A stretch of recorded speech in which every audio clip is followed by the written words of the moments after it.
In a heated political debate, rising star Caroline Leavitt faces off with veteran journalist Alan Brooks. When Alan challenges her faith, Caroline responds with a powerful story, one about pain, belief, and the meaning of survival. Her words leave Alan speechless, and the entire studio in stunned silence. What follows is a moment that shakes America, as Caroline's answer transcends politics, sparking a profound conversation about faith and resilience. Welcome to Prime Chronicles. An atheist journalist thought he had the perfect argument until Karoline Leavitt hit him with a story that would change everything. The stage was set. The bright studio lights beamed down on the sleek, modern set of American Perspectives Tonight, a primetime show known for its fiery political and cultural debates. At the heart of it all sat Karoline Leavitt, a rising political star whose reputation for unwavering conviction had earned her both admiration and fierce opposition. Poised, confident, and calm, she sat across from Alan Brooks, a veteran journalist with a sharp tongue and a knack for cornering his guests. Millions were watching, and the anticipation was palpable, not just in the studio but across the country. While the debate was marketed as a discussion on leadership and policy, everyone knew it had the potential to turn into something far more significant. Caroline had made a name for herself by standing firm in her beliefs, never backing down from even the most difficult conversations. Alan, on the other hand, was notorious for probing his guests, exposing what he believed to be flaws in their arguments. The air in the studio crackled with tension. The first 20 minutes passed like any other debate, back and forth on political topics, economic policies, government regulations, and social issues. Caroline handled the rapid-fire questions with poise, delivering responses that were articulate and well-reasoned. She wasn't just a politician. She was a skilled communicator who knew how to resonate with her audience beyond the confines of the studio. But then Alan shifted in his chair. His gaze sharpened, his expression tightening, a subtle but unmistakable sign that the seasoned journalist was preparing to strike with something different. Something personal. The atmosphere in the room shifted. Even the crew seemed to sense the change. Producers, cameramen, and the audience could feel it. The moment of confrontation was imminent. "Caroline," Alan began, his tone measured but cutting, "you often speak of your faith as a guiding principle in your leadership. You've even said that faith plays a role in shaping public policy." She nodded, prepared. "But let's be honest here." He leaned forward slightly, his eyes narrowing. "Religion, Christianity in particular, is on the decline in this country. Fewer people believe in a higher power. Science has given us answers that religion never could. And yet you continue to advocate for faith as though it's some universal truth. Why?" A murmur rippled through the studio audience. Caroline remained still, allowing the question to hang in the air, absorbing its weight. Alan wasn't just challenging her personal beliefs. He was questioning the relevance of faith itself.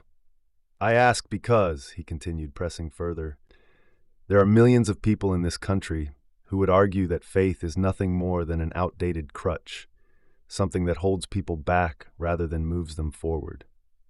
Do you think that's fair? Or are you just unwilling to admit that faith is losing its place in modern America?" The tension was thick. The room seemed to hold its breath. The cameras zoomed in, capturing every expression, every subtle flicker of emotion. Alan had thrown a match into a field of dry grass, and the question now was whether Caroline would let the fire burn or extinguish it with an unexpected answer. But Caroline didn't rush. She took a breath, her posture unshaken, and gave him a small, almost imperceptible smile. She knew exactly how to respond. Alan leaned back in his chair, tapping his pen against the desk, awaiting her reply. The silence wasn't awkward, it was electric. It hung in the air like a taut string, waiting to snap. "You say faith is an outdated crutch," Caroline began, her voice steady, "that it holds people back. But let me ask you something, Alan." She tilted her head slightly. "What do people turn to when science doesn't have an answer?" Alan's lips twitched, but he didn't interrupt. She continued, unwavering. "You see, it's easy to dismiss faith when life is comfortable, when everything is going your way. When your job is secure, your family's healthy, the world makes sense. But when the ground beneath you disappears, when you're staring at a hospital bed with your child fighting for their life, when the doctors tell you there's nothing more they can do, What do you reach for then? The room was completely still. Even the producers, typically whispering behind the cameras, seemed frozen in place. Alan adjusted his tie, never breaking eye contact. People turn to faith because they're desperate. That doesn't make it real. That makes it comforting. Caroline nodded slightly, as if she'd anticipated his response. Comfort is not a weakness. It's human. And faith is more than just comfort. It's resilience. It's hope. It's the belief that even in the darkest moments, there is still meaning. You can call that naive, but I'd argue it's what has kept people from collapsing under the weight of suffering for thousands of years. Alan exhaled through his nose, shifting in his chair. So you're saying belief is necessary for survival? I'm saying belief is what makes survival worth something, she replied. He smiled faintly, shaking his head. You're good, Caroline, but let's talk facts. He gestured with his hand, signaling a shift. Religious institutions have been responsible for some of the worst atrocities in history. Wars, oppression, corruption. Yet you defend faith as if it's only ever been a force for good. Caroline's expression didn't falter. I won't deny that people have committed terrible acts in the name of religion, but let's be fair. Faith has also been the foundation for some of the greatest acts of courage, sacrifice, and kindness the world has ever seen. The abolition of slavery, the civil rights movement, the countless hospitals, schools, and charities started by people who believed their faith called them to help others. You can't erase that just because some have twisted faith for their own agendas. Alan sat back, studying her, but he didn't have an immediate retort. Caroline seized the moment to lean in just slightly. But if you really want to know why I believe in faith, why I defend it, it's not because of history. It's not because of politics. She paused, and her tone softened. It's because of a woman I met 12 years ago. A slight furrow appeared between Alan's brows. A woman, Caroline nodded, her voice dropping to a more intimate tone. Her name was Margaret, and she taught me something about faith that no debate could ever shake. The room fell silent. No one, not Alan, not the audience, was prepared for the story Caroline was about to share. 12 years ago, I was fresh out of college, working as a legislative assistant in Nashville. I spent my days attending meetings, answering calls, drafting statements. Politics consumed me.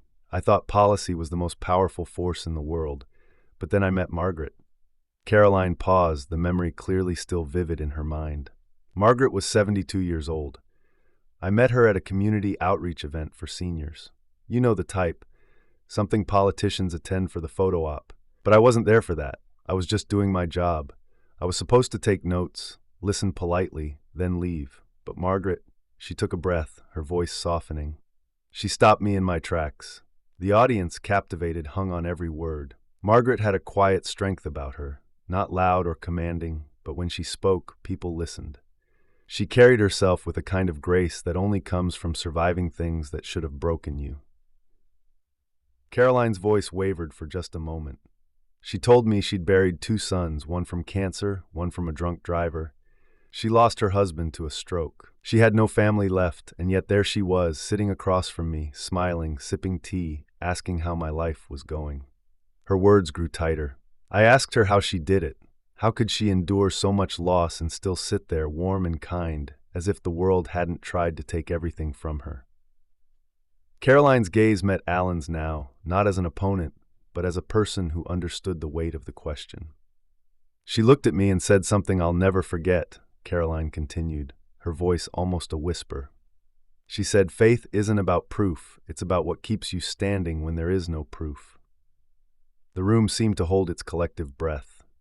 She told me that every morning she thanked God, not because her life had been easy, not because she had been spared from suffering, but because she was still here.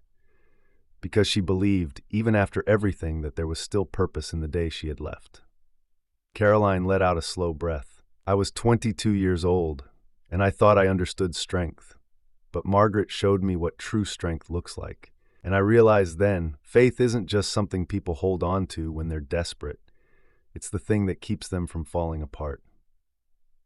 She paused, letting her words settle. Alan blinked, his lips slightly parted as if searching for a response, but none came. Before he could find his voice, Caroline added something that would alter the course of the conversation. Alan's mouth hung open, but no words came out. The weight of Caroline's story lingered, hanging in the air like a dense fog. The audience, usually quick to react, was frozen. Even the host hesitated before speaking. Alan cleared his throat, his voice quieter now. "That's a powerful story," he admitted, his tone softer than before. "But don't you think it's just that? A story? Margaret found something that worked for her. That doesn't mean faith is some universal truth." Caroline nodded, as though she'd expected that response. "You're right about one thing," she said. "Faith isn't about proving something to others. It's about what people live through. And if you listen, really listen, you'll hear that story told a million different ways." The silence stretched on. Alan rubbed his face in thought, but Caroline didn't fill the void. She let the conversation breathe. Finally, the host intervened. "Alan, do you have a response to that?" Alan opened his mouth, then closed it. His usual quick wit seemed absent. "I think I need to process that." A murmur of surprise rippled through the audience. It wasn't the explosive rebuttal they expected. It was something far rarer, a moment of vulnerability. The show wrapped shortly after, but the conversation didn't stop. Clips of the debate went viral, stirring deep discussions about faith, hope, and survival. Caroline's phone buzzed nonstop. Messages, social media posts, calls flooding in from across the country. The debate had shifted from politics to something much larger. Alan, usually quick to comment, remained silent for the rest of the night. The next morning, however, at exactly 8:37 a.m., he posted a simple statement. "I've been in journalism for over 30 years. Last night was the first time I walked away from an interview realizing I had more questions than answers." That post sent another shockwave through the media, but the true significance of the conversation continued to unfold over the following days. It wasn't about politics anymore. It was about faith, hope, and the search for meaning, a conversation America had been too afraid to have. And Caroline, she'd never intended to change anyone's mind. She'd simply told a story. But sometimes, that's all it takes.